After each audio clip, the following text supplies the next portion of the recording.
ان الحمد للہ نحمده ونستعینه ونستغفره ونعوذ باللہ من شرور انفسنا ومن سیئات اعمالنا من يهده الله فلا مضل له ومن يضلل فلا هادي له واشهد ان لا اله الا الله وحده لا شريك له واشهد ان محمدا عبده ورسوله اما بعد فإن خير الحديث كتاب الله وخير الهدي هدي محمد صلى الله عليه وآله وسلم وشر الأمور محدثاتها وكل محدثة بدعة وكل بدعة ضلالة وكل ضلالة في النار. أعوذ بالله السميع العليم من الشيطان الرجيم من همزه ونفخه ونفثه. بسم الله الرحمن الرحيم. رب اشرح لي صدري ويسر لي امري واحلل عقدة من لساني يفقهوا قولي. بسم الله الرحمن الرحيم. ان الله وملائكته يصلون على النبي يا ايها الذين آمنوا صلوا عليه وسلموا تسليما. اللهم صل على محمد وعلى آل محمد كما صليت على ابراهيم وعلى آل ابراهيم انك حميد مجيد. اللهم بارك على محمد وعلى آل محمد كما باركت على إبراهيم وعلى آل إبراهيم إنك حميد مجيد. اللهم ربنا آتنا في الدنيا حسنة وفي الآخرة حسنة وقنا عذاب النار. ربنا آتنا من لدنك رحمة وهيئ لنا من أمرنا رشدا. لا إله إلا أنت سبحانك إني كنت من الظالمين. حسبنا اللہ ونعم الوکیل. یا حی یا قیوم برحمتک استغیث ولا حول ولا قوة الا باللہ العلی العظیم. آمین. الحمدللہ آج 27 اکتوبر 2019 کو سنڈے کے دن قرآن کلاس نمبر 02 میں ہم انشاءاللہ تعالی قرآن حکیم کا جو تعارف کا سلسلہ میں نے شروع کیا تھا اس میں 40 پوائنٹس ڈسکس کرنے تھے. 10 پوائنٹس ہم نے پچھلی دفعہ ڈسکس کر لیے تھے. آج کی 55 منٹ کی کلاس میں ہم انشاءاللہ 11 نمبر پوائنٹ سے آن ورڈ سٹارٹ کریں گے انشاءاللہ. علمی پوائنٹ نمبر 11 وہ ہے میرے بھائیوں، قرآن حکیم کا 2/3 حصہ جو ہے وہ مکی قرآن پر مشتمل ہے اور 1/3 حصہ مدنی قرآن پہ ہے. مکی قرآن جو ہے اس کا مرکزی ٹاپک عقیدہ توحید، عقیدہ آخرت اور عقیدہ رسالت ہے، جبکہ مدنی قرآن جو ہے یہ ایڈریس کرتا ہے امت محمدیہ صلی اللہ علیہ وآلہ وسلم جو ایک امت کی فارم میں سامنے آئی، اس کے لیے گائیڈ لائنز کیا ہیں، شریعت کے احکامات کیا ہیں. شریعت کا جو بلو پرنٹ ہے وہ سورۃ البقرہ ہے اور اس کے جو تکمیلی احکام ہیں وہ سورۃ النساء اور سورۃ المائدہ کے اندر آئے ہیں. اسی طریقے سے پارہ نمبر 28 آلموسٹ پورے کا پورا جو ہے وہ مدنی قرآن ہے اور بڑا امپورٹنٹ ہے. خصوصاً جو نبی صلی اللہ علیہ وآلہ وسلم نے ریولوشن بلند کی تھی اس میں جو جہاد والا عنصر ہے اور پھر منافقین سے جو مسلمانوں کو تکلیفیں اٹھانی پڑیں، ایک جماعتی زندگی میں اس طرح کے ایشوز کو کیسے ریزالو کرنا ہے، وہ قرآن حکیم کا بڑا اہم ترین پورشن ہے جو پارہ نمبر 28 ہے. وہ سارے کا سارا مدنی ہے اور سب سے بڑا جو پورشن ہے وہ شروع کے آلموسٹ 6.5 پارے ہیں. علمی پوائنٹ نمبر 12 وہ ہے میرے بھائیوں، قرآن حکیم کا جو 1/3 مدنی قرآن ہے اس کا بھی 2/3 حصہ پہلے 6.5 پاروں میں کور ہے. یعنی جو مدنی قرآن ہے اس کا 2/3 حصہ وہ شروع میں ہی آ گیا. سورۃ البقرہ، سورہ آل عمران، سورہ نساء اور سورہ المائدہ. اور اس کے پیچھے حکمت یہ ہے کہ چونکہ اکثریت مسلمانوں کی، بعد میں آنے والوں کی، وہ نسلی مسلمان ہیں اور نسلی مسلمانوں کے لیے بنیادی چیز شریعت کے احکامات ہیں. اس لیے اللہ تبارک و تعالیٰ نے جو مدنی قرآن ہے جس میں شرعی احکامات آئے ہیں ایک آئلی زندگی کے لیے، معاشرتی زندگی کے لیے، وہ قرآن حکیم میں مصحف کے اندر شروع میں وہ حصہ ڈسکس ہوا ہے. اور دوسری چیز، مسلمانوں کے سوا اگر کوئی اور امتیں ایڈریس ہو سکتی تھیں کہ جو خدا کی ماننے والی ہیں، گاڈ میں بلیو کرنے والی ہیں، وہ جیوز اور کرسچنز تھے، تو ان کو بھی اسی پورشن کے اندر ایڈریس کیا گیا۔ سورۃ البقرہ پوری کی پوری آلموسٹ اگر آپ دیکھیں اس کا مرکزی ٹاپک جو ہے، خصوصاً جو 5ویں رکوع سے لے کے آنورڈ، وہ بنی اسرائیل سے ریلیٹڈ ہے، جیوز سے۔ اور سورہ آل عمران میں آپ چلے جائیں تو ڈومیننٹ پورشن جو ہے وہ ریلیٹڈ ہے کرسچنز کے ساتھ، اور پھر سورہ نساء میں بھی، سورۃ المائدہ میں بھی، یہ ساری مدنی صورتیں ہیں۔ ڈومیننٹ پورشن جو ہے وہ اہل کتاب سے ریلیٹڈ ہے۔ ویسے تو ہم بھی اہل کتاب ہیں، سنن نسائی الکبریٰ کے اندر صحیح سند کے ساتھ حدیث موجود ہے، نبی صلی اللہ علیہ وآلہ وسلم نے امت محمدیہ صلی اللہ علیہ وآلہ وسلم کو بھی اہل القرآن کہا ہے۔ تو اہل القرآن ہونے کی وجہ سے ہم بھی اہل کتاب تو ہیں۔ ایک تو وہ پرانی کتابیں تھیں، اولڈ ٹیسٹمنٹ اور نیو ٹیسٹمنٹ، اور اب یہ ہمارا ہے فائنل ٹیسٹمنٹ، الفرقان، حق اور باطل میں تمیز کرنے والی کتاب۔ اس لیے آپ دیکھیں کہ سورہ آل عمران کا سٹارٹ اس سے ہوتا ہے کہ اللہ تعالیٰ نے تورات اور انجیل نازل کی تھی اس کتاب سے پہلے، جو ہدایت کا سرچشمہ تھی، اور اب الفرقان نازل کیا ہے، حق اور باطل میں تمیز کرنے والی کتاب۔ اولڈ ٹیسٹمنٹ، نیو ٹیسٹمنٹ میں جو باتیں بھی اس فائنل ٹیسٹمنٹ سے ٹکراتی ہیں وہ ریجیکٹڈ ہیں، اور جو اس کے مطابق ہیں ان کو ہم منوان اسی طریقے سے قبول کرتے ہیں، کیونکہ وہ ٹیمپرڈ کتاب ہے۔ یہ اللہ تعالیٰ کی وہ کتاب ہے جو ٹیمپرڈ نہیں ہے، اور اس کے پیچھے حکمت یہ ہے کہ چونکہ آپ صلی اللہ علیہ وآلہ وسلم کے بعد اب کوئی پیغمبر نہیں آنا، تو اگر یہ کتاب بھی تبدیل ہو جاتی تو جب پیغمبر نے نہیں آنا تو پھر انسانیت کو ہدایت کیسے ملتی؟ اگلی کتابیں اگر ٹیمپر ہوتی تھیں تو پھر اللہ تعالیٰ نیا پیغمبر بھیجتا تھا، وہ پھر مشرکانہ جو عقائد تھے ان کی اصلاح کر دیا کرتا تھا۔ اب چونکہ آپ صلی اللہ علیہ وآلہ وسلم پر ختم نبوت ہو چکی ہے، اب قیامت تک کسی اور پیغمبر نے ایز اے نبی نہیں آنا، ایز اے امتی آنا ہے عیسیٰ ابن مریم نے، لیکن وہ بھی صحیح مسلم میں حدیث ہے کہ وہ تمہارے نبی صلی اللہ علیہ وآلہ وسلم پر نازل شدہ کتاب اور ان کی سنت کے مطابق فیصلہ کریں گے، وہ بھی امتی کی حیثیت سے آئیں گے۔ اب پیغمبر کوئی نہیں آنا، تو اگر اب بھی دین میں بگاڑ آئے، کتابیں اگر چینج ہو جائیں، اللہ کی طرف سے نازل کی ہوئی کتاب، تو پھر اصلاح کون کرے گا؟ اس لیے اللہ تعالیٰ نے اسے محفوظ کر دیا، اِنَّا نَحْنُ نَزَّلْنَا الذِّكْرَ وَإِنَّا لَهُ لَحَافِظُونَ۔ بے شک اس الذکر، دی ریممبرنس، بڑی یاد دلانے والی، اللہ کی یاد دلانے والی کتاب، اس کو ہم نے نازل کیا اور ہم ہی اس کی حفاظت کرنے والے ہیں۔ تو اس کے اندر حکمت ہے، چونکہ نبی علیہ السلام کی نبوت قیامت تک کے لیے ہے، لہٰذا آپ صلی اللہ علیہ وآلہ وسلم کی کتاب کو اللہ تعالیٰ نے قیامت تک کے لیے محفوظ کر دیا۔ آج اگر کسی کو ہدایت ملنی ہے تو اسی کتاب کے ذریعے ملنی ہے۔ یہ اللہ تعالیٰ کی طرف سے بہت بڑا انعام ہے امت محمدیہ صلی اللہ علیہ وآلہ وسلم کے لیے۔ تو جیوز اور کرسچنس کو ایڈریس کیا گیا اس مدنی پورشن کے اندر، مسلمانوں کو ایڈریس کیا گیا۔ ظاہر مسلمان بھی اہل کتاب اس اعتبار سے ہیں کہ ہم بھی اہل القرآن ہیں، قرآن بھی اللہ کی کتاب ہے، نہ صرف کتاب ہے بلکہ کلام بھی ہے۔ علمی پوائنٹ نمبر 13، میرے بھائیو، قرآن حکیم آج بھی عربک لٹریچر کی چوٹی کی کتاب ہے، اور جب لٹریچر کی بات ہوگی پھر ریلیجن سے ہٹ کر جو لٹریچر کی فیلڈ کے لوگ ہیں، ایکسپرٹس ہیں، ان کی رائے کو مانا جائے گا۔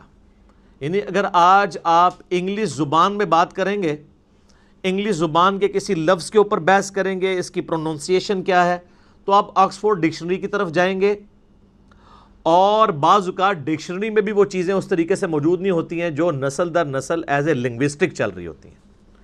آج ایک نان مسلم گورا وہ اتھارٹی ضرور مانا جائے گا انگلش زبان میں، اور ایک مسلمان کو صرف مسلمان ہونے کی وجہ سے انگلش میں اتھارٹی نہیں مانا جائے گا جب تک وہ انگلش لٹریچر کو جانتا نہیں ہوگا۔ بالکل اس طریقے پر اس وقت بھی آپ کو پتہ ہے آلموسٹ 1.5 کروڑ 150 لاکھ کوپٹک کرسچنز ہیں جو نسلاً کرسچنز ہیں، اور وہ عربک لینگویج ان کی مادری زبان ہے۔ ان میں بھی چوٹی کے بک کے طور پر، اللہ کی کتاب کے طور پر نہیں، لیکن عربک لنگوسٹک کی چوٹی کی بک کے طور پہ قرآن حکیم کو مانا جاتا ہے، پڑھایا جاتا ہے۔ جوز بھی مانتے ہیں کہ یہ ان کے چلے یہ عقیدہ ہے کہ یہ نبی علیہ السلام کی یعنی لکھی ہوئی کتاب ہے، اللہ کی کتاب نہیں مانتے، لیکن وہ یہ مانتے ہیں کہ یہ عربک لنگوسٹک کا شاہکار ہے یہ کتاب۔ اور میں یہاں پہ آپ کو ایک اور بات بھی بتا دوں، علمی پوائنٹ نمبر 14 ہے وہ، کہ قرآن حکیم کسی بھی اعتبار سے کسی ڈکشنری کا محتاج نہیں ہے، کیونکہ کسی بھی زبان کی جو ڈکشنری ہوتی ہے وہ زبان کے بعد وجود میں آتی ہے، زبان پہلے وجود میں آتی ہے۔ آج تک آپ، اب ہماری مادری زبان پنجابی ہے یا اردو ہے، ہم نے اس کو ٹینسز کے ذریعے، ڈکشنری کے ذریعے نہیں سیکھا، بلکہ اپنے ماں باپ کے ذریعے سیکھا ہے۔ اور اگر آپ نے واقعی شستہ اردو سیکھی ہوئی ہے، جیسے لکھنؤ کے یا بریلی کے لوگ، یو پی کے لوگ جو شستہ اردو بولتے ہیں، تو ان کو کسی اردو کی ڈکشنری کی ضرورت نہیں ہے اپنی زبان کو ویریفائی کروانے کے لیے، کیونکہ وہ ڈکشنری سے سپیریئر ہیں۔ ڈکشنری تو دوسری زبان کے لوگوں کو اپنی زبان سمجھانے کے لیے بنائی جاتی ہے۔ یعنی اگر انگلش لنگوسٹک کے لوگوں نے اس کے ٹینس ڈیوائز کیے تو اس لیے نہیں کہ گوروں کو ان ٹینسز کی ضرورت تھی، اس لیے کہ جو انگریزی سیکھنا چاہے نا وہ اس طریقے سے سیکھے۔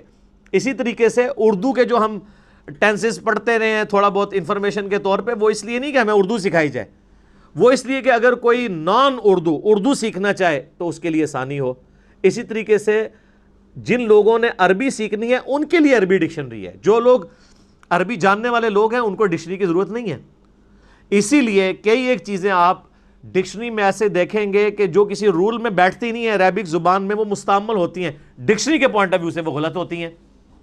یہ میں اس لیے آپ کو بتا رہا ہوں کہ کتنے نان مسلمز ہیں جنہوں نے قرآن حکیم کی عربی لنگوسٹک کے اوپر بھی اعتراض کیے ہیں، باقاعدہ اس کے اوپر مناظرے رکھے ہوئے ہیں۔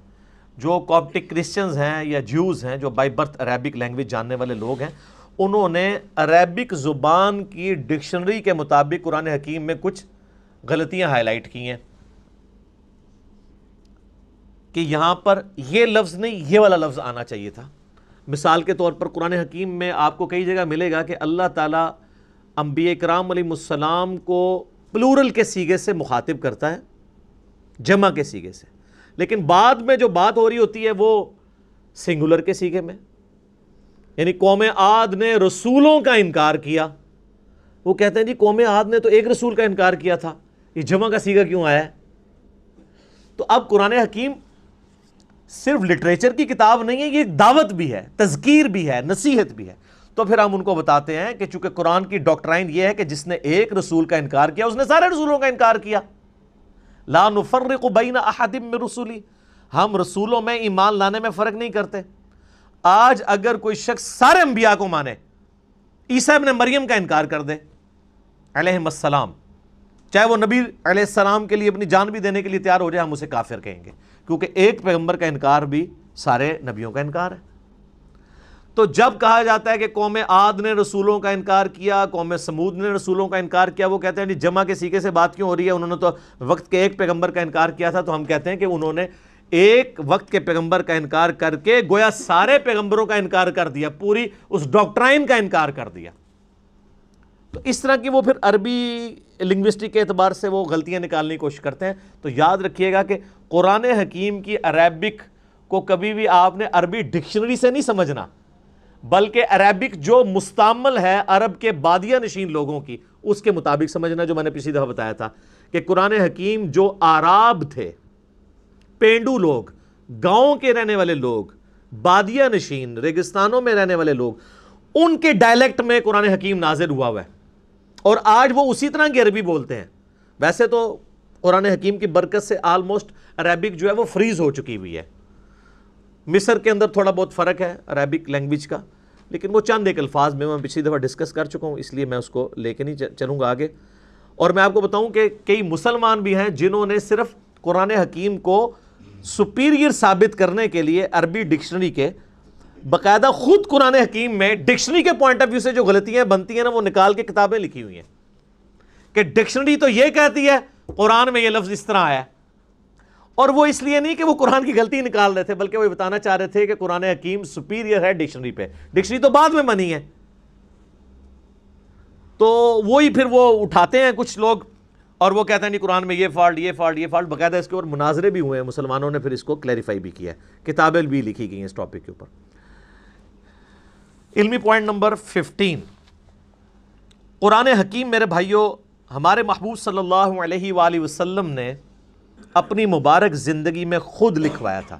اس کی ایک ایک آیت، اس کی صورتوں کی ترتیب، اور کس جگہ پہ کون سی آیت مکمل ہوتی ہے، کون سی صورت پہلے ہے کون سی بعد میں ہے، سورۃ الفاتحہ سے لے کر سورۃ الناس تک ایک ایک ٹائنیز ڈیٹیل یہ ہمارے محبوب صلی اللہ علیہ وآلہ وسلم نے خود لکھوائی ہے ریٹن فارم میں۔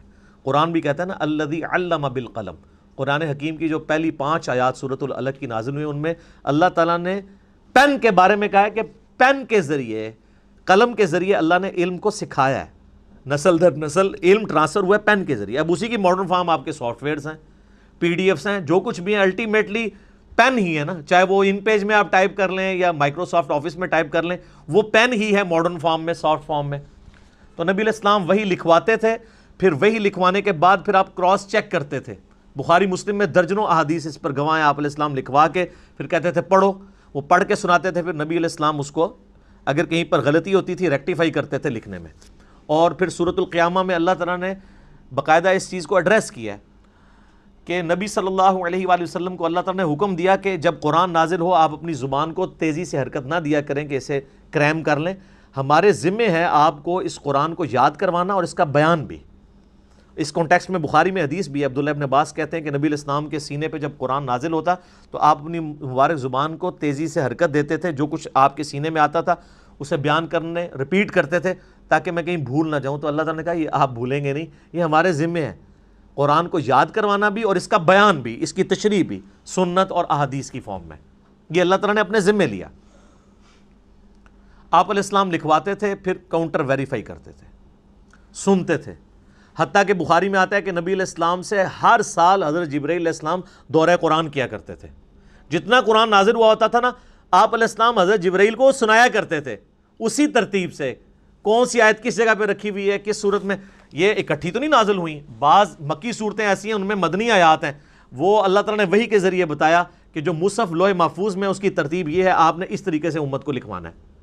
تو آپ علیہ السلام لکھواتے تھے، بلکہ جبرائیل علیہ السلام سے پھر دورہ قرآن ہوتا تھا، اس دورہ قرآن میں جبرائیل علیہ السلام آپ علیہ السلام سے قرآن سنتے تھے۔ اور بخاری میں حدیث ہے کہ سیدہ فاطمہ نے آپ علیہ السلام کی وفات سے کچھ عرصہ پہلے آپ علیہ السلام سیدہ فاطمہ کو ملنے گئے یا آپ کو ملنے کے لیے آئیں، تو آپ صلی اللہ علیہ وآلہ وسلم نے ان کے کان میں ایک بات کہی تو وہ رو پڑی، اور ایک اور بات کی تو وہ ہنس پڑی۔ پہلے آپ نے یہ بات کی کہ ہر سال جبرائیل علیہ السلام میرے پاس ایک دفعہ آتے تھے دورہ قرآن کے لیے، اس دفعہ 2 دفعہ آئے ہیں، مجھے لگتا ہے کہ میں آئندہ برس زندہ نہیں رہوں گا۔ تو اس پہ سیدہ فاطمہ رو پڑی۔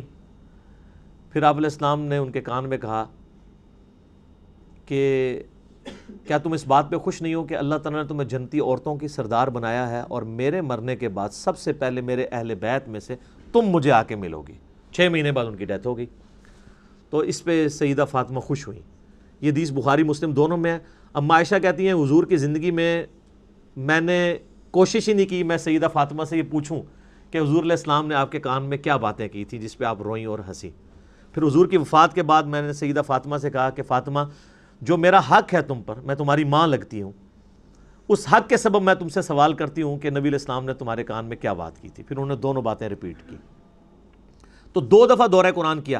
لہٰذا یہ جو ایک دجال عورت پیدا ہوئی تسلیمہ نسرین بنگلہ دیش میں، جس نے کہا کہ یہ قرآن حکیم کی ترتیب جو ہے یہ توقیفی نہیں ہے بلکہ یہ خود سے لوگوں نے، صحابہ کرام نے اپنے اعتبار سے اس کو کیا مینج، نہیں، نبی علیہ السلام نے اس کی ترتیب اسی طریقے سے لکھوائی ہے جو اللہ تعالیٰ نے وحی کے ذریعے آپ کو بتائی تھی۔ اور آپ علیہ السلام امی تھے۔ اچھا، امی کے لفظ کے اوپر بھی لوگوں میں نا ایک بڑا عجیب سا، بعض اسے گستاخی سمجھتے ہیں اور بعض دوسری ایکسٹریم پہ چلے جاتے ہیں۔ امی ہونا آپ علیہ السلام کا کوئی عیب نہیں ہے۔ امی آپ اس اعتبار سے بھی تھے کہ سورہ شورا میں، قرآن حکیم میں اللہ تعالیٰ نے سورہ شورا کے اندر مکہ کو ام القریٰ کہا ہے، بستیوں کی ماں، کیونکہ سینٹرل آپ کی بعثت خاصہ عرب کے لوگوں کے لیے تھی، اس وجہ سے بھی آپ امی ہیں۔ اور اس اعتبار سے بھی امی ہیں کہ آپ علیہ السلام نے کسی کی شاگردگی نہیں کی، آپ لکھنا پڑھنا نہیں جانتے تھے، اور یہ آپ کا عیب نہیں تھا، آپ کی خوبی تھی۔ ڈاکٹر اقبال کا شاعر ہونا ان کی خوبی ہے، لیکن نبی علیہ السلام کا شاعر ہونا ان کی خوبی نہیں ہے۔ قرآن میں اللہ تعالیٰ نے فرمایا سورہ یاسین میں، وَمَا عَلَّمْنَاهُ الشِّعْرَ وَمَا يَنبَغِي لَهُ، ہم نے ان نبی کو صلی اللہ علیہ وآلہ وسلم شعر کہنا نہیں سکھایا، اور نہ ان کے شان ہے، کیونکہ اگر آپ شعر کہنا سیکھے ہوئے ہوتے تو لوگ کہتے کہ یار اتنے عرصے سے پریکٹس کر ہی رہا تھا تو ایک ریفائنڈ کتاب اس نے لکھی دینی تھی، کہ اس میں ملکوتی غنا، ایک ڈیوائن میوزک تو چلتا ہے، اگرچہ وہ برابر نہیں، آزاد نظم کا سٹائل ہے، لیکن بہرحال وہ ایک چیز تو ہے۔ الرحمن علم القرآن خلق الانسان علمہ البیان۔ تو نبی علیہ السلام نے پوری زندگی نہ کسی فلاسفر کی شاگردگی کی نہ کسی شاعر کی، اسی لیے تو لوگ پھر حیران ہوئے کہ یار یہ اللہ تعالیٰ کا کلام ہے۔ تو آپ امی تھے، اور یہ آپ کا عیب نہیں تھا، آپ کی خوبی تھی، اور اس کا ذکر اللہ تعالیٰ نے سورۃ العنکبوت میں کیٹاگوریکل اس حوالے سے مینشن کیا ہے کہ آپ علیہ السلام کی یہ خوبی کیسے بن گئی۔ سورۃ العنکبوت میں اللہ تعالیٰ نے آیت نمبر ہے یہ 48، اعوذ باللہ من الشیطان الرجیم، وما کنت تتلو من قبلہ من کتاب، اور اے نبی صلی اللہ علیہ وآلہ وسلم اس کتاب کے نزول سے پہلے آپ کسی کتاب میں سے کوئی چیز پڑھ نہیں سکتے تھے، یعنی آپ کی کمپیٹنسی نہیں کہ آپ پڑھ سکیں، ولا تخطہ بیمینک، اور نہ آپ اپنے دائیں ہاتھ سے کچھ لکھ سکتے تھے، نہ آپ لکھنا جانتے تھے نہ پڑھنا جانتے تھے۔ اذا لارتاب المبطلون، اگر ایسا ہوتا تو یہ بات شک والوں کو شک میں ڈال دیتی کہ یہ کتاب آپ نے خود لکھ لی ہے۔ اب تو کوئی کہہ نہیں سکتا کہ آپ لکھنا پڑھنا جانتے، تو یہ آپ نے کیسے کتاب لی؟ یہ آپ نے نہیں لکھی، اللہ نے آپ کے دل پر نازل کی۔ بل ہوا آیات بینات، بلکہ یہ تو اللہ کی آیات ہیں، فی صدور الذین اوتوا العلم، ان کے سینوں میں جن کو اللہ نے علم دیا ہے، وما یجحد بآیاتنا الا الظالمون، اور ہماری آیات سے تو انکار نہیں کرتے مگر ظالم لوگ، وقالوا لولا انزل علیہ آیات من ربی، اور یہ کہتے ہیں کہ اس نبی کو کوئی معجزہ کیوں نہیں ان کے رب کی طرف سے دیا گیا۔ اچھا یہ آیت قرآن میں درجنوں دفعہ آتی ہے، اور ایک بندہ حیران ہو جاتا ہے کہ ہم تو بچپن سے اتنے حضور کے معجزے سن رہے ہیں، اور قرآن میں بار بار کافر اعتراض ہی کر رہے ہیں کہ آپ کو معجزہ کیوں نہیں دیا گیا۔ معجزات ہیں بخاری مسلم میں، ٹینجیبل فارم میں، فزیکل فینومینا آف نیچر توڑنے والے حسی معجزات، لیکن قرآن حکیم میں جو وہ معجزات وہ ڈیمانڈ کرتے تھے نا، وہ سورہ بنی اسرائیل میں ہے، جس میں میں نے 4 لیکچر دیے، مثلا number 131 A B C D، 9 معجزات وہ مانگتے تھے۔ وہ کہتے تھے ہمارے سامنے آسمان پہ چڑھ کے بتاؤ، اور صرف چڑھنے کو نہیں مانیں گے، اوپر سے ہمارے سامنے یوں کتاب لے کے نازل ہو، آپ یوں اشارہ کرو تو آپ کے لیے نہریں رواں ہو جائیں، باغات میں پھل اگنے شروع ہو جائیں۔ تو اللہ تعالیٰ نے ساری باتوں کے جواب میں کہا کہ تم کہہ دو میں ایک بشر ہوں، ایک انسان ہوں۔ تو معجزہ نبی علیہ السلام کا جس پہ دعوی نبوت ہے نا، وہ ایک ہے، وہ یہ کتاب ہے، کیونکہ قیامت تک کے لیے نبوت ہے۔ آج آپ علیہ السلام کی جو بخاری مسلم میں معجزات ہیں کہ آپ علیہ السلام نے پانی کے ایک پیالے میں ہاتھ رکھا تو 1500 صحابہ نے وہ پانی پیا، جانوروں کو پلایا، سٹور کر لیا، اور بخاری مسلم میں جابر بن عبداللہ کے الفاظ ہیں، واللہ اگر ہم 1,00,000 بھی ہوتے تو وہ پانی زیادہ تھا جو ایک پانی کے پیالے میں سے آپ کی مبارک انگلیوں سے نکل رہا تھا۔ اور واللہ یہ معجزہ جو ہے نا حضرت موسیٰ کے معجزے سے بھی بڑا ہے۔ حضرت موسیٰ علیہ السلام تو پتھر پہ آسا مار کے پتھر سے پانی نکل آتا ہے، گوشت میں سے پانی نہیں نکلتا، لیکن اس کو دعوی نبوت کے لیے کلیم نہیں کیا گیا، یہ تو صحابہ کے سامنے ہوا۔ دعوی نبوت کے لیے صرف قرآن ہے، کیونکہ ہم اس معجزے کی ویڈیو نہیں نا آج دکھا سکتے، کس طرح کلیم کریں؟ قرآن کی ہم کہتے ہیں یہ لے چیک کریں، اس کو سائنس پہ پیش کریں، کسی اعتبار سے چیک کریں۔ تو ادھر ہی اللہ تعالیٰ نے اس ٹروتھ کو ریویل کیا۔ یہ کہتے ہیں یہ کافر کہ نبی علیہ السلام پہ معجزہ کیوں نہیں نازل کیا گیا؟ قل انما الآیات عند اللہ، اے نبی فرما دیجئے کہ معجزے تو اللہ کے پاس ہیں، وانما انا نذیر مبین، اور میں تو صرف ڈر سنانے والا ہوں۔ اولم یکفیہم، کیا ان کے لیے یہ معجزہ کافی نہیں ہے؟ انا انزلنا علیک الکتاب یتلی علیہم، کہ ہم نے ان کے اوپر کتاب نازل کی ہے جو ان پہ تلاوت کی جاتی ہے۔ یعنی نبی علیہ السلام کا واحد معجزہ کیا ہے؟ قرآن۔ یہ بڑا مشکل ٹاپک ہے، کیونکہ اس ٹاپک کو ڈسکس کریں گے تو گستاخی کا فتویٰ لگ جائے گا۔ اچھا جی باقی معجزات کو نہیں مانتے؟ وہ مانتے ہیں، کلیم نہیں کرتے ان کو نبوت کی دلیل پہ، کیونکہ ہم اس کو پیش نہیں کر سکتے۔ کون فزیکلی اس کو چیک کروا سکتا ہے؟ آج جوس پیش کر سکتے ہیں حضرت موسیٰ علیہ السلام کا عصا نکال کے بھی لے آئے، وہ تابوت سکینہ میں کہتے ہیں پڑا ہوا ہے، لے آؤ، لاؤ اسے اجدا بنا کے بتاؤ؟ نہیں۔ عیسائی حضرت عیسیٰ علیہ السلام کے مردہ زندہ کرنے کو ویڈیو دکھا سکتے ہیں؟ تو ہم جس کی بنیاد پہ نبی علیہ السلام کے لیے پروفٹ ہونا کلیم کر رہے ہیں، ہم کہتے ہیں یہ لیں دیکھیں فزیکل فارم میں آپ کے سامنے یہ معجزہ ہے۔ تو یہ قرآن حکیم کی آیات اس پر ثبوت ہیں کہ یہ کتاب ہے جو معجزہ ہے۔ ان فی ذلک لرحمہ، اس میں ہے بے شک اس میں ہے رحمت و ذکر لقوم یؤمنون، اور اس میں نصیحت ان کے لیے جو بات ماننا چاہیں گے. جو بات نہیں ماننا چاہتے ان کے لیے کوئی نصیحت نہیں ہے، جو بات ماننا چاہے گا اس کے لیے کتاب اللہ میں نصیحت ہے. تو یہ بڑا کریٹیکل ٹاپک ہے، اور اس میں آپ کو ضمناً بتا دوں بخاری مسلم میں ڈیٹیلڈ احادیث ہیں. نبی علیہ السلام پہ جو پہلی وحی نازل ہوئی تھی غار حرا میں، وہ سٹارٹ یہ حدیث اس سے ہوتی ہے، مشکات میں آپ کو تیسری جلد میں مل جائے گی، کہ جب نبی علیہ السلام کی مبارک زندگی کا 40واں سال آیا تو آپ صلی اللہ علیہ وآلہ وسلم کا اچانک دل دنیا سے اچاٹ ہو گیا. آپ بڑی ایک ڈائنامک لائف گزار رہے تھے، کامیاب مکے کے تاجر تھے، مکے کی امیر ترین عورت کے ساتھ آپ کی شادی ہوئی تھی، اور آپ مکے کے رہنے والے ہر شخص کی آنکھوں کا تارا تھے، صادق اور امین تھے. اچانک ایک بندہ جو اتنا ایکسٹروورٹ ہو، گھر سے وہ کھانا پیک کر کے اور غار حرا میں جانا شروع ہو گیا، اور چند دنوں کے بعد فرشتہ آ گیا وہاں پہ. تو نیچے لوگوں نے یہ بھی سوچنا شروع کر دیا کہ یار یہ اکیلا غار میں بیٹھے رہتا تھا، ہو سکتا ہے اس پہ کوئی آسیب کا سایہ ہو گیا ہو. لیکن جب کلام سنا تو میں نے پچھلی دفعہ وہ زماد والی حدیث سنائی تھی نا، تو کتنا اثر ہوا ان کے اوپر. تو سیدہ خدیجہ کھانا باندھ کے دیا کرتی تھی. آپ کے بزرگ تو 2 سال تک کچھ کھاتے نہیں ہیں، لیکن نبی صلی اللہ علیہ وآلہ وسلم اپنا کھانا گھر سے لے کے جایا کرتے تھے. یہ ہے سچائی جو بخاری مسلم میں، وہ ہیں کہانیاں.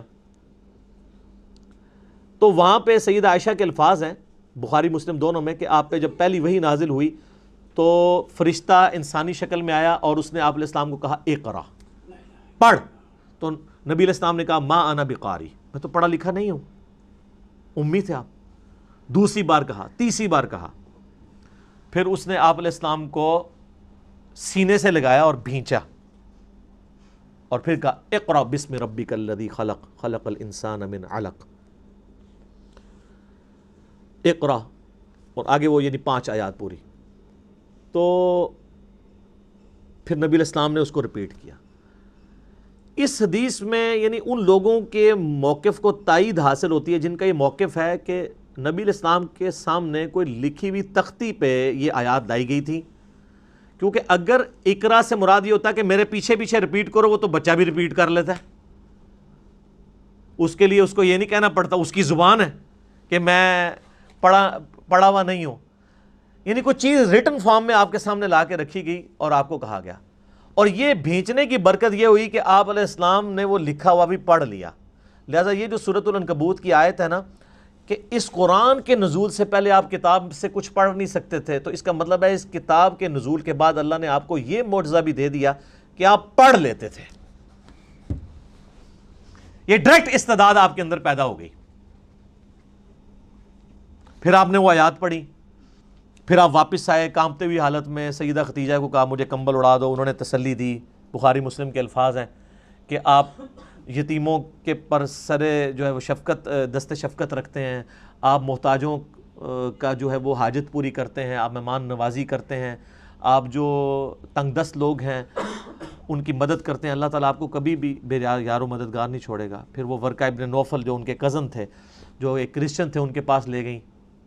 انہوں نے جب یہ باتیں سنی تو انہوں نے کہا یہ وہی ہے جو موسیٰ علیہ السلام کے پاس آئی تھی، عنقریب آپ کی قوم آپ کو اس شہر سے نکال دے گی.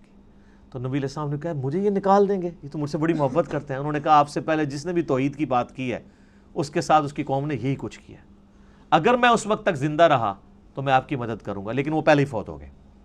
ورقہ ابن نوفل رضی اللہ تعالیٰ عنہ، نبی علیہ السلام کی انہوں نے یعنی جو نبی ہونا ہے اس چیز کو پہچان لیا، حالانکہ وہ نابینا تھے صرف کلام سن کے. تو اس سے پتہ چلتا ہے کہ آپ علیہ السلام بعد میں یعنی پڑھنے کی استعداد آپ میں آ گئی تھی، اور لکھنے کی بھی بالکل ایسا نہیں تھا کہ آپ بالکل کچھ نہیں لکھ سکتے تھے. ان لوگوں کے موقف کو تائید ہوتی ہے کہ وہ یہ کہتے ہیں کہ نبی علیہ السلام اس کتاب کے نزول سے پہلے، الفاظ ہے اس کتاب کے نازل ہونے سے پہلے، نہ آپ دائیں ہاتھ سے لکھ سکتے تھے نہ پڑھ سکتے تھے. کیونکہ بعد میں لکھنا ثابت بھی ہے. میرا یوٹیوب پہ ایک کلپ ہے نبی علیہ السلام کی ہینڈ رائٹنگ، لیکن آپ کو مہارت نہیں تھی لکھنے میں. کیونکہ جس بندے نے کبھی لکھا نہ ہو تو کبھی کبھار وہ لکھے تو مہارت نہیں ہوتی. اور وہ حدیث ہے بخاری میں جو صلح حدیبیہ کا معاہدہ لکھا جا رہا تھا، محمد رسول اللہ کو کٹوایا تھا سہیل ابن عمر نے، بعد میں خیر مسلمان ہو گئے، کہ ہم تو آپ کو اللہ کا رسول نہیں مانتے، تو آپ محمد بن عبداللہ لکھیں۔ سر عمر سیریز دیکھ لیں، اس میں یہ ساری چیزیں فلمائی ہوئی ہیں۔ تو پھر نبی علیہ السلام نے مولا علی سے کہا، تو انہوں نے کہا یا رسول اللہ میں آپ کا نام نہیں مٹاؤں گا۔ حالانکہ حکم ادب پہ فوقیت رکھتا ہے، لیکن نبی علیہ السلام نے بھی اس چیز کو سمجھا کہ محبت کی وجہ سے ہی کہہ رہا ہے۔ پھر آپ نے فرمایا اچھا مجھے بتاؤ، میں خود کاٹتا ہوں۔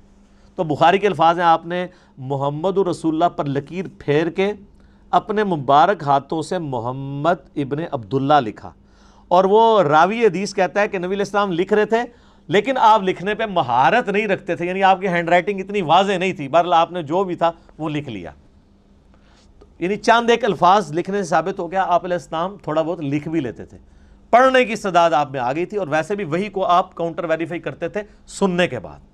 کئی کاتبین وہی اس میں یعنی شامل تھے جو جن کی ڈیوٹیز اس حوالے سے نبی صلی اللہ علیہ وآلہ وسلم نے لگائی ہوئی تھی۔ تو یہ امی کو میں نے کلیئر کر دیا کہ امی کا مطلب کیا ہے، یعنی یہ نعوذ باللہ اس کا مطلب کوئی جاہل ہونا نہیں ہے، یعنی آپ علیہ السلام کا یہ معجزہ تھا، اللہ تعالیٰ نے آپ کو اس طریقے سے رکھا۔ جس طرح حضرت عیسیٰ علیہ السلام کا معجزہ تھا کہ وہ یعنی شیرخارگی کی عمر میں بول پڑے تھے، نبی علیہ السلام کا معجزہ یہ تھا کہ 40 سال کی عمر تک پہنچتے ہوئے، یعنی لیونر کیلنڈر کے مطابق اور سولر کیلنڈر کے مطابق 39 ایئرز، لکھنا پڑھنا آپ نہیں جانتے تھے۔ اسی جب یہ کتاب آئی تو کسی نے یہ شک نہیں کیا جو سورۃ العنکبوت میں آیا، تاکہ لوگ شک میں نہ پڑ جائیں کتاب آپ نے لکھی ہے۔ تو یہ اللہ کا ڈیوائن پلان تھا، اس میں فٹ ان یہی پھر سکیم بیٹھتی تھی جو اللہ تعالیٰ نے رکھی، یہ اس کی حکمت ہے۔ علمی پوائنٹ نمبر 16، میرے بھائیوں، قرآن حکیم کی یہ جو موجودہ کتابی شکل ہے، اس کتابی شکل میں پہنچتے ہوئے آلموسٹ 25 سال اس کو لگے ہیں۔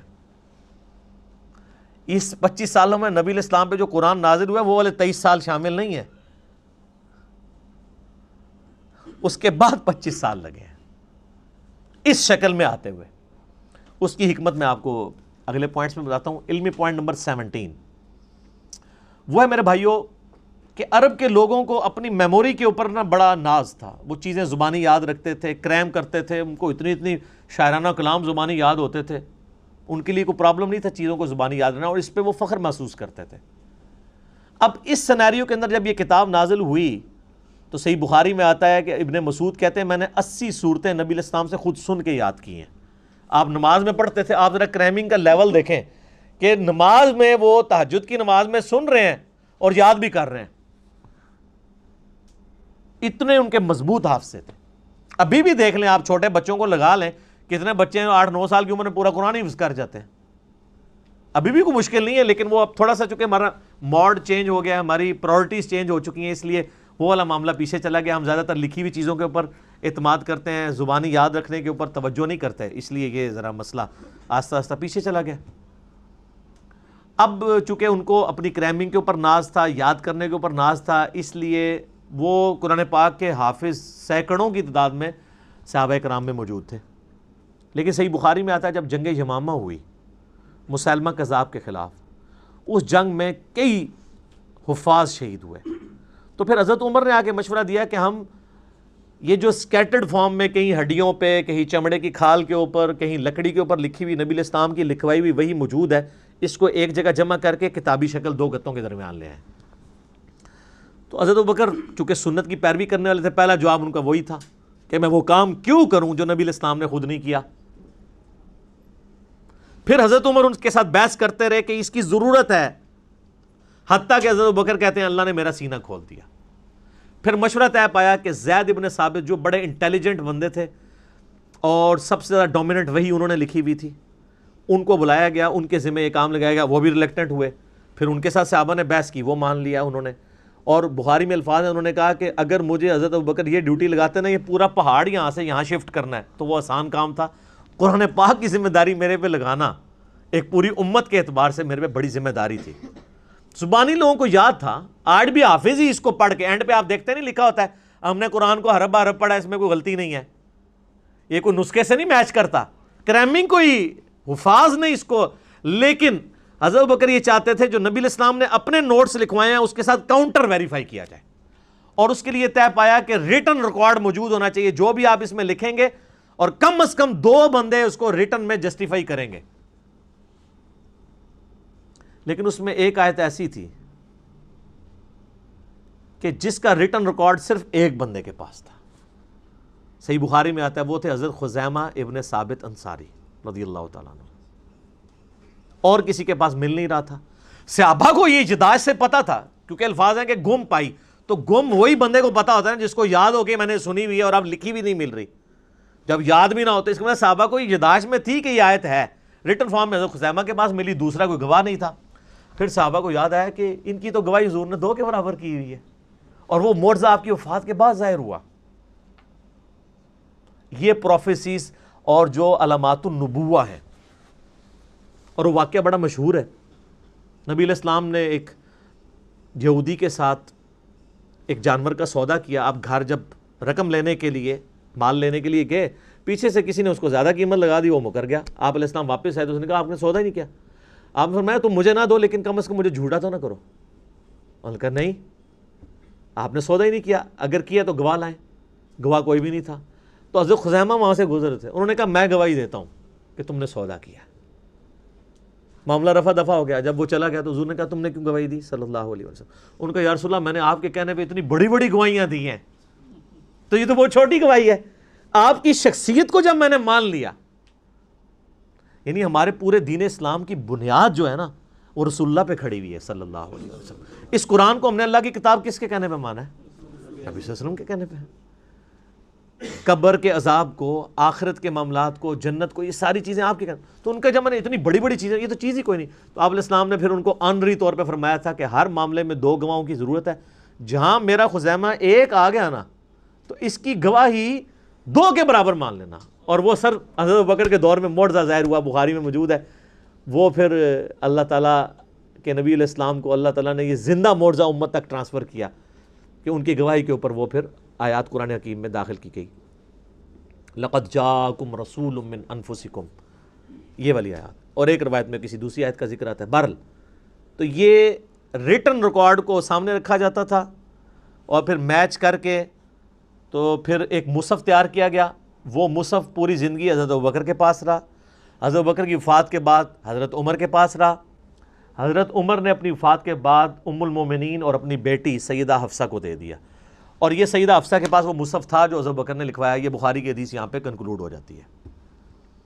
اب اگلا پوائنٹ, علمی پوائنٹ نمبر 18, وہ ہے کہ قرآن حکیم کی جو قرات ہے, اس کو قریش کی قرات میں سیدنا عثمان غنی رضی اللہ تعالیٰ عنہ نے اسٹیبلش کر کے باقی ساری کی ساری جو ڈائلیکٹ تھے اس میں اگر ریٹن فارم میں بھی تھیں وہ سارے کے سارے نسخے جلوا دیے تاکہ امت میں اختلاف نہ پیدا ہو. وہ بخاری میں حدیث ہے, حذیفہ ابن یمان کہتے ہیں کہ ہم نے آذربائیجان کی جنگ کے لیے, یعنی رشیا کی طرف جب حملہ کرنے لگے حضرت عثمان کے دور میں, تو ہم نے جو رومن اور پرشین امپائر جو مسلمانوں کے انڈر آ چکی تھی قادسیہ اور یرموک کے بعد, ان علاقوں میں ہم لوگوں کو ابھار رہے تھے جہاد کے لیے. جب وہاں پہنچے تو ہم نے لوگوں کو دیکھا کہ وہ ایک ہی قرآن کی صورت کو مختلف ڈائلیکٹ میں پڑھ رہے ہیں, چونکہ ظاہر ہے وہ سارے نان عربک مسلمان ہوئے تھے نا, جس میں آج بھی اے بے تے پڑھ رہے ہوتے ہیں ہمارے لوگ. تو حضرت حذیفہ ابن یمان آئے کا بخاری کے الفاظ ہیں, اے امیر المومنین امت کو تباہی سے بچائیں, امت میں تو اختلاف پیدا ہو جائے گا اس طریقے سے. تو حضرت عثمان غنی رضی اللہ تعالیٰ نے اس چیز کو بھانپ لیا. تو انہوں نے کہا کہ وہ جو نسخہ حضرت بکر نے لکھوایا تھا نا وہ سیدہ حفصہ سے لے کے آؤ, اور جہاں پہ کہیں اختلاف آئے اس معاملے میں تو قریش کی قرات میں ریٹن ریکارڈ رکھو. پھر انہوں نے کئی ایک نسخے لکھوائے, اور یعنی حضرت عثمان کے آلموسٹ آپ سمجھ لیں دور کے آخری حصے کی بات ہے, میں نے اس لیے 25 سال کا ذکر کیا تھا. وہاں کے مصحف عثمانی یہ فائنل ہوا, اس لیے ہم اس کو مصحف عثمانی کہتے ہیں. اس لیے نہیں کہ حضرت عثمان نے لکھوایا, اس لیے کہ انہوں نے حضرت عثمان نے اس کو جو ہے وہ قریش کی قرات میں لکھوایا. نبی علیہ السلام کہ یہ جو صحابی ہیں حضرت عثمان غنی رضی اللہ تعالیٰ عنہ کا یہ کارنامہ اتنا بڑا کارنامہ ہے کہ اس پہ کسی کو اختلاف نہیں ہے. ایون آپ شیعہ تفسیر بھی اٹھائیں تو شیعہ نے اپنی صحیح سند کے ساتھ قرآن حکیم کی تفسیر میں لکھا ہے کہ مولا علی کہتے تھے کہ حضرت عثمان نے جو کچھ اپنے دور میں کیا اگر میں ان کی جگہ ہوتا تو میں بھی یہی کرتا. امت کا احسان, امت پہ احسان ہے حضرت عثمان غنی رضی اللہ تعالیٰ عنہ کے وہ نسخے جو میں نے پچھلی دفعہ بتایا تھا, وہ ٹاپ کاپی میوزیم میں بھی رکھا ہے جس پہ حضرت عثمان کے وہ خون کے قطرے بھی گرے تھے. فَسَيَكْفِيكَهُمُ اللَّهُ سورۃ البقرہ کی آیات پہ, ان کے مقابلے پہ اللہ تیرے لیے کافی ہے. تو مصحف عثمانی اس لیے اسے کہا جاتا ہے. اور آج تو کاربن ڈیٹنگ کے ذریعے چیک بھی ہو سکتا ہے. تو یہ حضرت عثمان غنی رضی اللہ تعالیٰ عنہ کو جو کہا جاتا ہے نا کہ آپ قرآن جمع کرنے والے ہیں، یہ غلط ہے. آپ قرآن جمع کرنے والے نہیں، جمع نبی علیہ السلام نے اپنی مبارک زندگی میں لکھوایا اور حضرت بکر نے اس کو ایک جگہ دو گتوں کے درمیان کیا، اور قریش کی جو قرات والا جو اختلاف تھا اس کو ختم کر کے قریش کی قرات میں قرآن حکیم کو حضرت عثمان غنی رضی اللہ تعالیٰ نے ایک جگہ اسٹیبلش کیا. تو یہ اس کی پوری ہسٹری تھی. علمی پوائنٹ نمبر 19 وہ ہے میرے بھائیوں، یہ جو قرآن حکیم کا ہمارے پاس مصحف عثمانی ہے، اس پہ سنی اور شیعہ کا اجماع ہے. یہ بڑا پراپوگنڈا ہوتا ہے مناظروں میں بھی کہ جی شیعہ اس قرآن کو نہیں مانتے، اور آپ کو حیرانگی ہوگی کہ شیعہ سنیوں کے اوپر بھی اعتراض کرتے ہیں کہ سنی قرآن میں تحریف مانتے ہیں. وہ میرا آپ یوٹیوب پہ کلپ دیکھ لیں کیا شیعہ کافر ہیں، تو میں نے اس میں یہ ساری چیزیں کھولی ہیں. پریکٹیکلی اس وقت پوری دنیا کے پاس یہی قرآن ہے، مشرق سے لے کر مغرب تک، شمال سے جنوب تک. انڈونیشیا کا مسلمان ہو، افریقہ کا مسلمان ہو، رشیا کا ہو، امریکہ کا ہو، سب کانٹیننٹ کا ہو، کہیں سے قرآن پڑھنا شروع کریں، آیت آدھی پڑھیں چھوڑ دیں، اگلی آیت وہ پڑھے گا. دنیا میں اس وقت ملینز آف حفاظ موجود ہیں. کوئی دوسری رائے نہیں ہے قرآن حکیم میں کہ کوئی کہ کوئی آیت یہ آیت ادھر نہیں تھی ادھر ہے، یا آیت کے الفاظ جو ہے وہ غلط طریقے سے کوئی پڑھتا ہو. یہ مصحف عثمانی جو میرے ہاتھ میں ہے، یہ بلو بائنڈنگ میں آپ دیکھ رہے ہیں. یہ شاہ فہد پرنٹنگ پریس سعودیہ سے شائع ہوا ہے، اور یہ کاتب نے کمال رائٹنگ، یہ خط نسق میں لکھا ہوا ہے، جو ہم تاج کمپنی والی جو رائٹنگ ہے جو ہم یہاں سب کانٹیننٹ کے لوگ پڑھ سکتے ہیں. محمدی بولڈ فونٹ جسے کہتے ہیں، آلموسٹ اس کے قریب قریب ہے، بل اتنا نہیں ہے. وہ عرب کے لوگ تو وہ ٹریڈ عربک فونٹ چلتا ہے جس کو یہاں کے لوگ اتنی آسانی سے، یہ انہوں نے بلو بائنڈنگ میں سعودیہ والوں نے سب کانٹیننٹ کے لوگوں کے لیے اور باقی لوگوں کے لیے چھاپا ہوا ہے. اور گرین جو بائنڈنگ ہے گرین کلر کی، اس میں انہوں نے عرب کے لوگوں کے لیے، اس میں عربی دوسرے سٹائل میں لکھی ہوئی ہوتی ہے، وہ چپٹی سی خط ریحان ٹائپ کی. یہ بلو بائنڈنگ میں، اور یہ کاتب ہے دمشق کا، شام کا، اس کا نام ہے عثمان طاہا. یہ اس کاتب نے لکھی ہے، اور کمال اس نے لکھا ہے، ایسے انداز میں اس نے رائٹنگ کی ہے کہ ہر صفحے پہ آیت ختم ہو رہی ہے. یہ کتنا بڑا کمال ہے کہ آلموسٹ آپ یہ دیکھ لیں کہ یہ قرآن حکیم جو میرے پاس مصحف ہے، اس کے 600 کے قریب 600 پلس صفحات ہیں، اور ہر صفحے پہ آیت ختم ہو رہی ہے. اور یہ بھی نہیں کیا کہ الفاظ کو توڑ موڑ دیے جائیں، ایک جتنے الفاظ ہیں، اور اس نے اس زبردست انداز میں اس کو لکھا ہے. کمپیوٹر میں تو یہ پاسبل تھا، اس بندے نے ہاتھ سے لکھا ہے. کتنا بڑا کارنامہ ہے اس بندے کا. اور یہ اللہ نے اس کو اتنی قبولیت دی ہے کہ آج دنیا میں یہی قرآن چھپ رہا ہے، عثمان طاہا کا لکھا ہوا. یہی قرآن ایران والوں نے بھی اس سے یہ مخطوطہ لیا ہوا ہے. ایران میں بھی یہی قرآن چھپتا ہے جو سعودیہ سے. آپ ایران ہو گیا، بس یہ ہے کہ اس کی بائنڈنگ ریڈ ہے، اس کی بلو ہے. ایران والوں نے اس کا ذرا کلر ڈیفرنٹ کر لیا ہے، قرآن ایک ہی ہے. اچھا، آپ کو پڑھایا گیا جو شیعہ 40 پارے مانتے ہیں، قرآن ہو رہا ہے. آج تک آپ نے خود جا کے کبھی شیعہ کی کسی امام بارگاہ میں جا کے قرآن اٹھا کے چیک کیا؟ پراپوگنڈا چلتا ہے. سر جب آپ اس طرح کے جھوٹے پراپیگنڈے کرتے ہیں نا، پھر اس کا نقصان یہ ہوتا ہے کہ جو مخالف ہے نا، وہ اپنے اس عقیدے میں اور کانفیڈنٹ ہو جاتا ہے کہ یہ تو ہے ہی اتنے جاہل ہیں، جو اتنے جھوٹے ہمارے اوپر الزامات لگا رہے ہیں، تو ان کی باقی باتیں بھی غلطی ہوں گی. ایک اور آپ نے بڑا جھوٹ سنا ہوگا، جی وہ شیعہ میں حافظ قرآن کوئی نہیں ہوتا. اسماعیلیوں کے بارے میں بھی بہت مشہور ہے. سر اسماعیلیوں میں ایسے ایسے خاندان ہیں کہ ہر بچے ہی حافظ ہے. مجھے کوئی سے ایک بھائی نے ای میل کی، وہ بتانے لگا وہ اسماعیلی تھا، پھر میرے لیکچر سن کے وہ جو ہے وہ فرقہ واریت سے نکلا. تو مجھے بتانے لگا کہ ہمارے خاندان میں کوئی بندہ ایسا نہیں جو حافظ نہ ہو، لیکن بس حافظ ہی ہے، بلکہ حافظ ہے پنجابی والا، ترجمہ نہیں آتا، عقیدے قرآن کے مطابق نہیں. اور یہاں مشہور کیا ہے جی وہ شیعہ حافظ نہیں ہو سکتا. وہ اس لیے کہ شیعہ کے اندر یہاں پہ اب مدرسے بننے شروع ہیں حفظ کے. تو ادھر اس ہمارے سب کانٹیننٹ میں ٹرینڈ نہیں ہے حفظ کرنے کا، چونکہ یہاں پہ زیادہ تر مدرسے تھے سنیوں کے، سنی یعنی بریلوی، دیوبندی، اہل حدیث تینوں. یہاں پہ وہ حفظ کرواتے تھے، پورا سسٹم چل رہا، تو ظاہر ہے وہ حافظ ہی بن کے نکلنے تھے. تو لیکن ایران میں آپ چلے جائیں، وہاں حفظ کے مدرسے ہیں، ہزاروں حافظ ملیں گے آپ کو. یہاں پہ بھی اب انہوں نے کچھ سلسلہ شروع کیا تو حفاظ ملیں گے. ہمارے پاس ہمارے وہ جو حیدر بھائی آتے ہیں وہ قم یونیورسٹی سے پڑھے ہوئے ہیں، تو وہ حافظ بھی ہیں اور ماشاءاللہ بہترین پروننسیشن ہے ان کی. تو یہ یعنی ایک جھوٹا پراپوگنڈا کیا جی وہ حافظ نہیں ہو سکتا چونکہ یہ قرآن کو مانتے نہیں تھے لہٰذا ان میں حافظ ہی کوئی نہیں ہے. کہانی ہے چل رہی ہے، 40 پارے ہیں، وہ جی 30 پارے وہ 10 پارے وہ کہتے ہیں بکری کھا گئی. اللہ یہ بکری کھانے والی حدیث سنن ابن ماجہ میں ہے. وہ تو شیعہ پیش کرتے ہیں، یہ تو آپ کی کتاب میں لکھا ہے بکری کھا گئی، اور حدیث بھی ٹھیک ہے. وہ بکری کھانے سے کیا ہو گیا؟ یہاں پہ بھی آپ دیکھیں کئی بار قرآن پاک کے نسخے جو ہے دریا میں دریا برد ہوئے ہوتے ہیں، کوئی ڈسپوز آف ہوئے ہوتے ہیں، تو وہ قرآن جو ہے وہ تو اس لکھے ہوئے مصحف کا محتاج ہی نہیں ہے. آج دنیا سے سارے مصحف ختم کر دیں تب بھی قرآن ختم نہیں ہوگا. اسی لیے بخاری میں آتا ہے اللہ تعالیٰ علم جو ہے نا سینوں سے سلب کر کے نہیں نکالے گا بلکہ علماء کو موت دے کر نکالے گا. جب تک سارے حافظ مر نہیں جاتے ہیں نا قرآن نہیں دنیا سے ختم ہو سکتا. لکھا ہوا بے شک سارا ریکارڈ ختم کر دیں.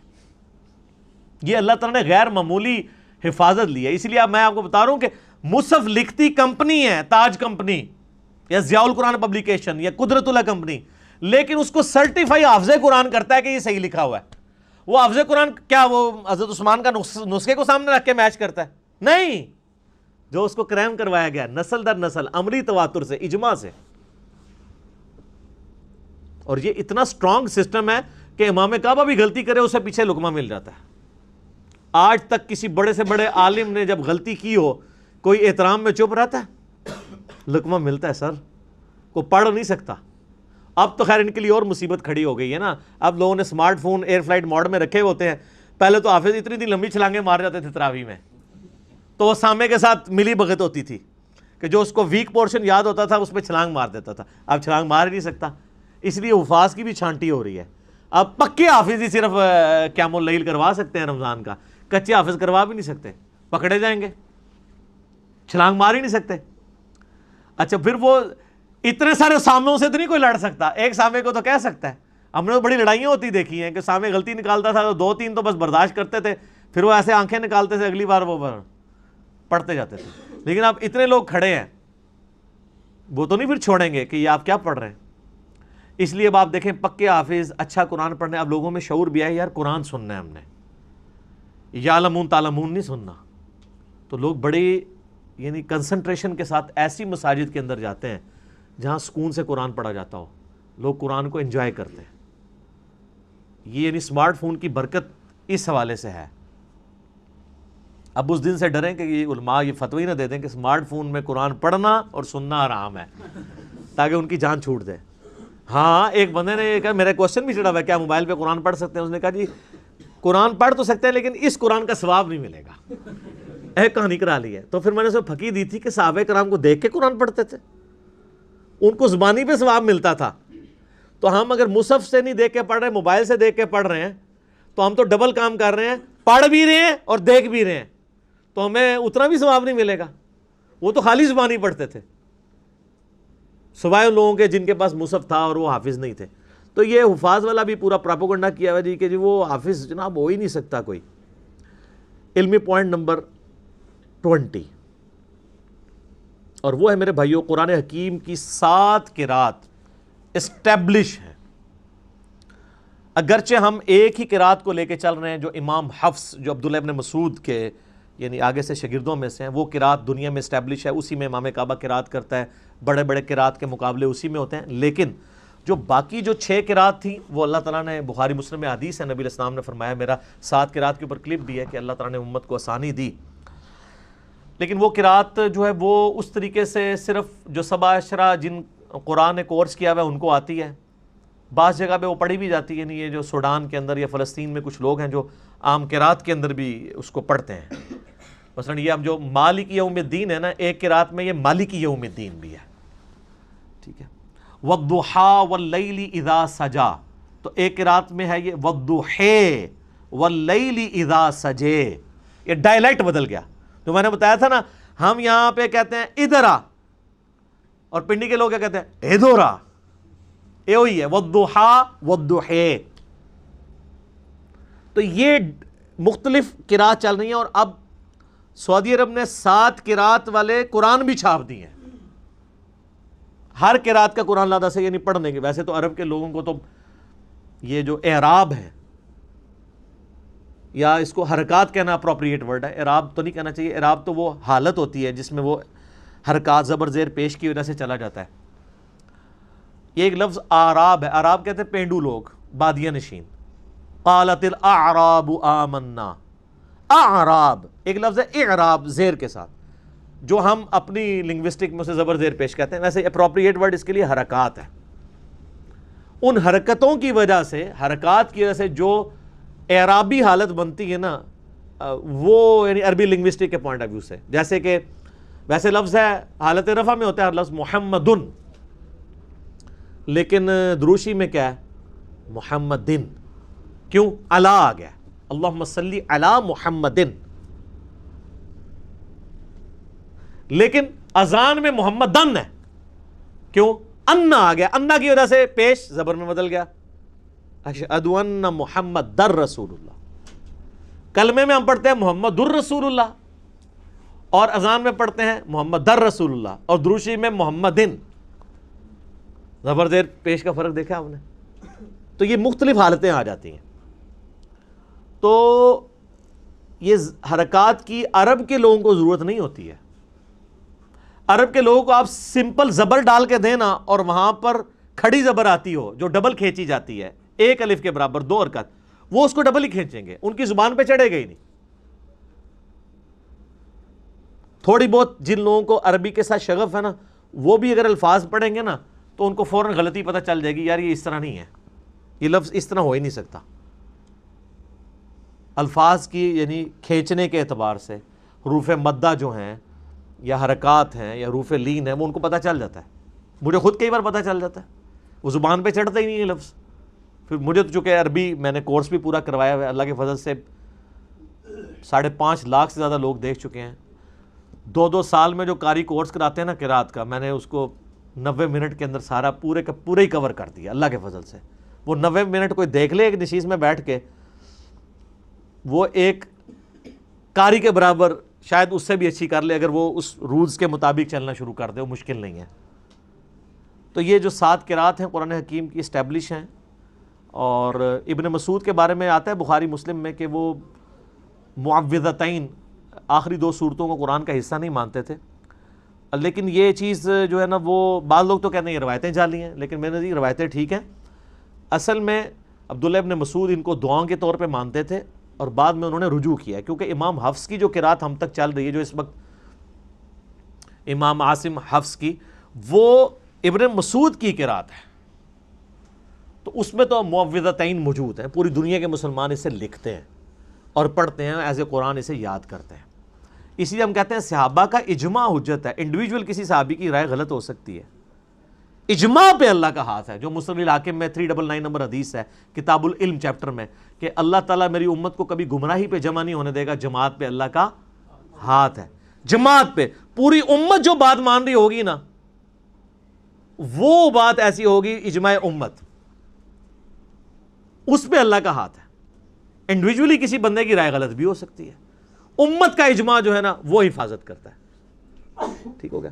تو یہ 7 قرات والا ایک بڑا کریٹیکل ایشو ہے، میں نے اسی لیے اس کے اوپر حدیثیں بھی بخاری مسلم کی پیش کر کے نا ایک 7 قرات کا مسئلہ آپ یوٹیوب پہ لکھیں، 7 قرات کا اختلاف، ایک ویڈیو ریکارڈ کروا دی ہے، کیونکہ بعض لوگ غیر مسلم بھی اعتراض کرتے ہیں 7 قرات کی، ایسے وہ کہتے ہیں آپ کا کلیم ہے کہ قرآن کا ورژن کوئی نہیں ہے، قرآن ایک ہی ہے پوری دنیا میں، پھر 7 قرات کہاں سے آ گئیں، اور پھر سعودیہ والوں نے 7 قرات چھاپ بھی دی ہیں اب ریٹن فارم میں، اب وہ لا کے دکھاتے ہیں، وہ کہتے ہیں جی دیکھیں جی آپ کے قرآن میں تو یہ لفظ ایسے لکھا ہے، اس میں تو یوں لکھا ہوا ہے، اور اس میں صرف زبر زیر کا بھی فرق ہوتا نا تب بھی کام چل جاتا۔ مالک یوم الدین اور مالک یوم الدین یہ تو چل جائے گا کہ چلیں لکھنے میں دونوں ایک طرح ہی ہیں۔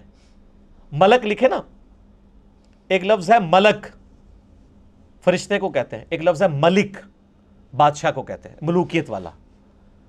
تو یہ ہمارے یہاں پہ جو یعنی پنجاب میں لوگ ہیں نا، یہ ملک جو کہلواتے ہیں، چودھری ملک، وہ زیر والے ملک ہیں، یہ ملک نہیں ہے، فرشتے نہیں ہیں، انسان ہی ہے۔ یہ ملک وہ والا ہے، خلافت و ملوکیت والا، وہ والا ملک۔ تو یہ یعنی زبر، ایک صرف زبر اور زیر سے کتنا فرق پڑ جاتا ہے، تو اس میں تو کام چل جائے گا۔ مالک یوم الدین کو عربی میں لکھا جاتا ہے تو ملک لکھا جاتا ہے، مالکی پڑھنا ہو جو ہماری قرات میں ہے تو کھڑی زبر لگا دیتے ہیں، اگر دوسری قرات میں پڑھنا ہو تو اس کی دوسری والی زبر لگا دیتے ہیں، مالکی کھڑی زبر ہوگی مالکی۔ اب یہ لفظ تو اپنی جگہ موجود ہے، صرف اس کی حرکات کی تبدیلی کی وجہ سے اس میں فرق پڑ گیا، یہ تو آپ کو ہضم ہو جائے گا۔ لیکن جو صحیح بخاری میں ہے کہ ابن مسعود جو ہیں واللیل اذا یغشا والنہار اذا تجلی وما خلق الذکر والانثی، یہ ہمارے مصحف میں ہے، وہ ماں کے بغیر پڑھتے تھے وخلق الذکر والانثی، اس میں تو ماں ہی پورا غائب ہے، تو وہ پھر کافر لے آتے ہیں، وہ کہتے ہیں دیکھیں جی آپ کے اس میں لفظ میں ماں موجود ہے، اس میں ماں موجود نہیں ہے، لیکن معنوں میں فرق نہیں پڑتا۔ اس طرح کئی اور الفاظ ہیں۔ ایک قرات جو ہمارے پاس ہے لقد جاءکم رسول من انفسکم، تمہارے پاس رسول آئے تمہاری جانوں میں سے، تمہاری سپیشیز سے۔ ایک قرات میں لفظ ہے انفاسکم، اس کا مطلب ہو جائے گا تم میں نفیس ترین، بیک وقت دونوں معنی درست ہیں، وہ تو کام چل جاتا ہے، مسئلہ یہاں پہ آ کے ہوتا ہے۔ اسی لیے اہل تشیع میں کئی لوگ ہیں جن کا یہ موقف ہے کہ یہ 7 قرات فراڈ ہے، اگر ہم 7 قرات کو ماننا شروع کر دیں گے تو قرآن ڈاؤٹ فل ہو جائے گا۔ لیکن پرانے اہل تشیع میں اور اہل سنت سب کے سب 7 قراتوں کو مانتے ہیں، سوائے جو چند ماڈرن اسکالر ہیں، لیکن اس سے انکار ممکن نہیں ہے، 7 قرات ہیں، اس کی وجہ سے کوئی عقائد میں نظریات میں فرق نہیں پڑتا، نہ اس کو تماشا بنانا چاہیے، اور اگر کوئی ان 6 قرات کا انکار بھی کرتے ہم اس کی کوئی تکفیر نہیں کریں گے۔ امت صرف اسی ایک قرات کی پابند ہے جو مشرق سے لے کر مغرب تک، شمال سے لے کر جنوب تک پوری دنیا کے مسلمانوں کے ہاتھ میں، اور وہ یہ جو قرآن چھپ رہا ہے، جو میں نے بتایا بلو بائنڈنگ میں، عثمان طٰہٰ دمشق کا رائٹر ہے، اس کے ہاتھ کی یہ لکھی ہوئی سعودیہ سے چھپتی ہے، اور یہی رائٹنگ اسی کا مخطوطہ ایران والوں نے ریڈ کلر کی بائنڈنگ میں چھاپتے ہیں، آپ چلے جائیں تو آپ کو مل جائے گا۔ ابھی صرف 20 پوائنٹ کور ہوئے ہیں، 10 پچھلی دفعہ، 10 اس دفعہ۔ ابھی قرآن حکیم کے کئی ایک اور امپورٹنٹ چیزیں ہیں جو اگلے 20 ٹاپکس میں امید ہے اگلی 2 لیکچرز کے اندر انشاءاللہ تعالیٰ کور ہو جائیں گے۔ اللہ تعالیٰ سے دعا ہے جو حق بات میں نے کہی اللہ تعالیٰ ہمارے دلوں میں راسخ فرمائے، اگر میرے منہ سے جذبات میں کوئی بات نکل گئی تو اللہ تعالیٰ ہمارے دلوں سے ہی محو کر دے اور ہمیں معاف بھی کر دے، ہمیں کتاب و سنت کی تعلیمات پر عمل کر کے دوسرے بھائیوں تک پہنچانے کی توفیق عطا فرمائے۔ اللہم صلی علی محمد وعلی آل محمد کما صلیت علی ابراہیم وعلی آل ابراہیم انک حمید مجید۔ اللہم بارک علی محمد وعلی آل محمد کما بارکت علی ابراہیم وعلی آل ابراہیم انک حمید مجید۔ سبحانک اللہم وبحمدک اشہد ان لا الہ الا انت استغفرک واتوب الیک وما علینا الا البلاغ المبین۔ جزاکم اللہ خیرا۔